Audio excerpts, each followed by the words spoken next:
அரசியல் ஆதாயம் தேட சங் பரிவார்கள் முயற்சிக்கிறார்கள் என்று பைத்தியம் தாங்க. இந்த பிளாஸ்டிக் சேர் திருமாவளவன மக்கள் என்னதான் காரி காரி துப்புனாலும் திறந்துறதுக்கு வாய்ப்பே இல்லை போல இருக்கு. நாங்குநேரியில் நடந்த படுகொலை சம்பந்தமாக செய்தியாளர்கள் கேள்வி கேட்கிறாங்க. அதுக்கு இந்த திருமாவளவன் கொடுத்த மண்ணாங்கட்டி விளக்கம் என்ன தெரியுமா? பாருங்க.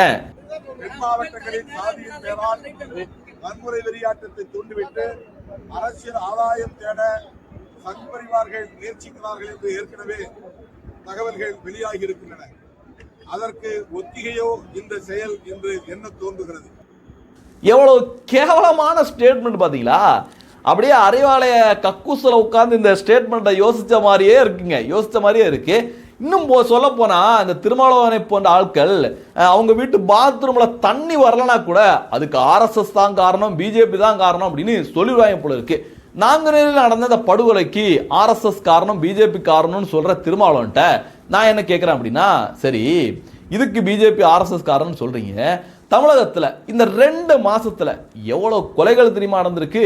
ஒரு கொலை இல்ல, 2 கொலை இல்ல, 194 கொலைகள் நடந்திருக்கு அப்படின்னு இங்க பாருங்க செய்தியா வந்திருக்கு. அப்ப இந்த கொலைகளுக்கெல்லாம் யாரு காரணம்? அண்ணா யூனிவர்சிட்டியில திமுகவோட தீவிர ஆதரவாளராக இருந்த இந்த நம்ம மா சுப்பிரமணியன் சாரோடலாம் ரொம்ப க்ளோஸா உட்காந்து பிரியாணி சாப்பிட்றது போட்டோலாம் எடுத்தார்ல ஞானசேரன் அப்படிங்கிற பொறுக்கி பையன், அவன் அண்ணா யூனிவர்சிட்டியில் பூந்து ஒரு சகோதரியை சீரழிச்சான். அதுக்கும் RSS பிஜேபி காரணமா?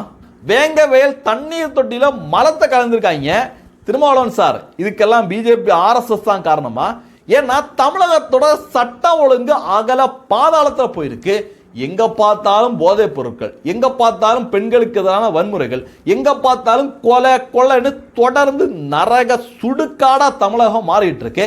ஆனா திருமாவளவன் சும்மா பயங்கரமான முட்டுங்க. திமுக காரன் கூட இந்த மாதிரி மனசாட்சி இல்லாம முட்டு கொடுப்பானே எனக்கு தெரியல.